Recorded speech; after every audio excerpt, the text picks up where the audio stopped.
اللہ تبارک و تعالیٰ نے ان کے دلوں پر مہر لگا دی، ان کے کانوں کو اللہ نے بند کر دیا، اللہ نے ان کی آنکھوں کو اندھا کر دیا،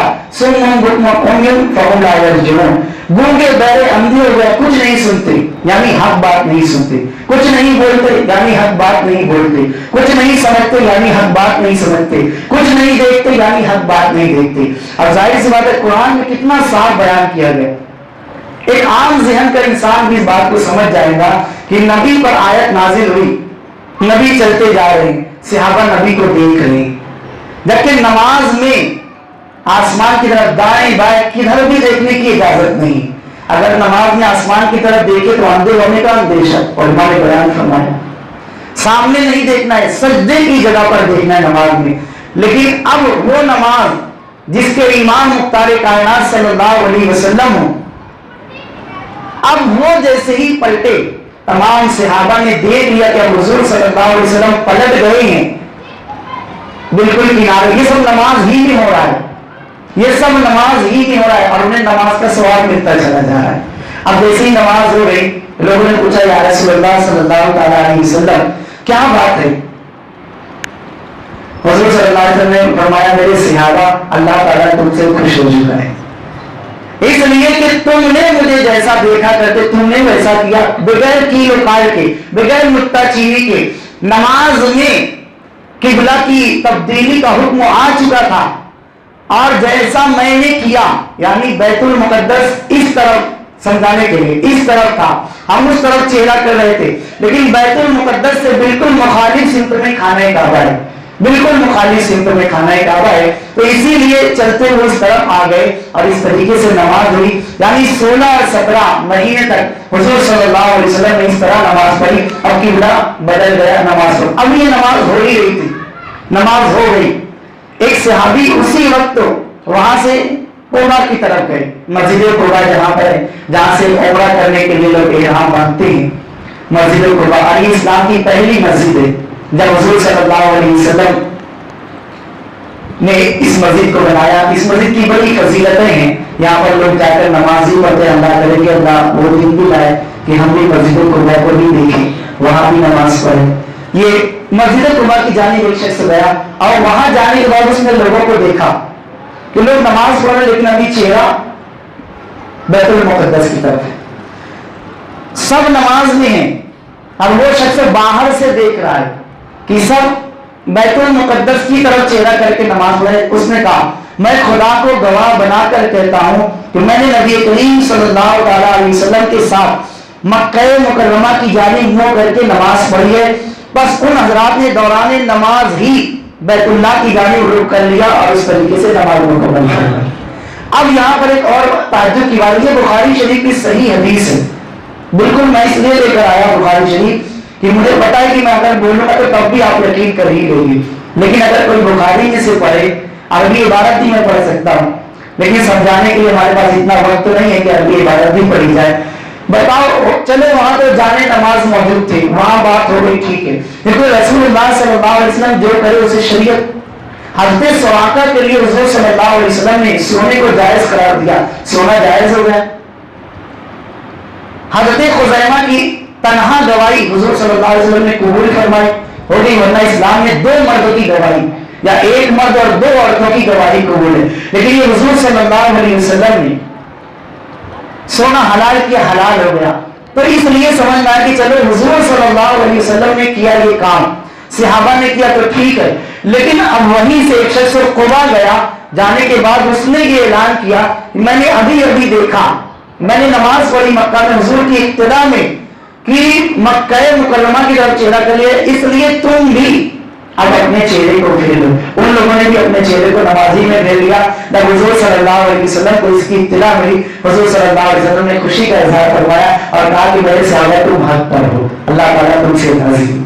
پتہ چلا ہر چیز میں اتباع رسول، رسول کی اطاعت، رسول کی فرمانبرداری، یہ سب سے اہم چیز ہے۔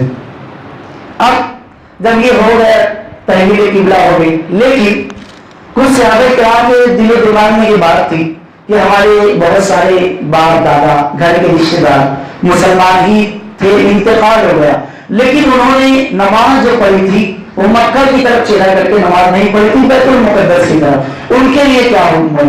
پتہ نہیں ان کی نماز ہوئی یا نہیں، اسی کی طرف بخاری شریف میں اشارہ کیا گیا ہے۔ لیکن مسلمانوں کو ان حضرات کی نمازوں کے بارے میں فکر لاحق ہوئی جو تحویل قبلہ کا حکم آنے سے پہلے فوت ہو چکی یا جام شہادت نوش فرما گئے تھے، ان کی نمازوں کا کیا بنے گا؟ تب اللہ تبارک و تعالیٰ نے فانزل اللہ تبارک و تعالیٰ نے قرآن کی آیت نازل فرمائی، ما کان اللہ لیضیع ایمانکم ان اللہ بالناس لرؤوف رحیم۔ اللہ تعالیٰ نے آیت نازل فرمائی اور اللہ کی شان نہیں کہ تمہارا ایمان ضائع کرے، اس لیے کہ جو تم نے کیا وہ بھی قبلہ ہی تھا، اس کا بھی تمہیں ثواب ملا، اور جب بعد میں یہ احکام شرع بدل گئے تو تم نے پہلے جو کیا اللہ تعالیٰ اس کا ثواب تمہیں عطا فرمائے گا۔ تو یہ قبلہ کی باتیں تھی، اور اسی کو بنیاد بنا کر لوگ عجیب عجیب باتیں کرتے۔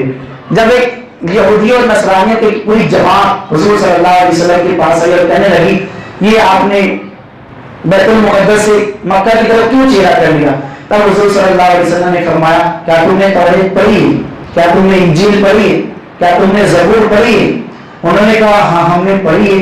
تب حضور صلی اللہ علیہ وسلم نے فرمایا جیسی انبیاء پر رسولوں پر نازل کی ویسی تم نے پڑھی ہے؟ انہوں نے کہا کہ ویسی تو ہمارے پاس رہی ہی نہیں۔ تب حضور صلی اللہ علیہ وسلم نے فرمایا جیسی تمہارے پاس ہے اس میں بتاؤ میری صفت کیا لکھی ہے؟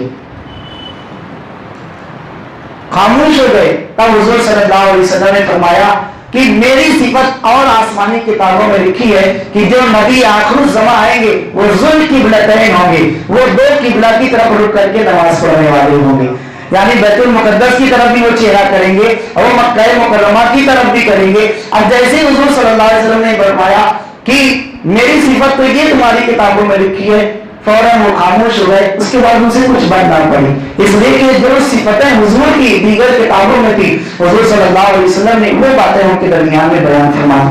اب یہ تحویل قبلہ کا معاملہ کافی دیر تک ہے، اس کے درمیان میں اللہ تبارک و تعالیٰ نے حضور صلی اللہ علیہ وسلم کی ایک شان بیان فرمائی، اور ظاہر سی بات ہے پورا قرآن الحمد کی علی سورہ والناس کی سین تک اللہ نے تاریخ مصطفیٰ ہی بیان فرمائی، پورا حسن مصطفیٰ، کردار مصطفیٰ، الفت مصطفیٰ، محبت مصطفیٰ، اطاعت مصطفیٰ، اتباع مصطفیٰ، ساری حضور صلی اللہ علیہ وسلم کی سیرت کو قرآن میں بیان کر دیا گیا۔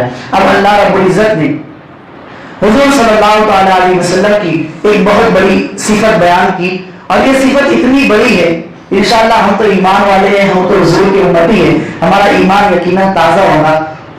سنتے ہیں وَكَذَلِكَ جَعَلْنَاكُمْ أُمَّةً وَسَطًا لِتَكُونُوا شُهَدَاءَ عَلَى النَّاسِ وَيَكُونَ الرَّسُولُ عَلَيْكُمْ شَهِيدًا۔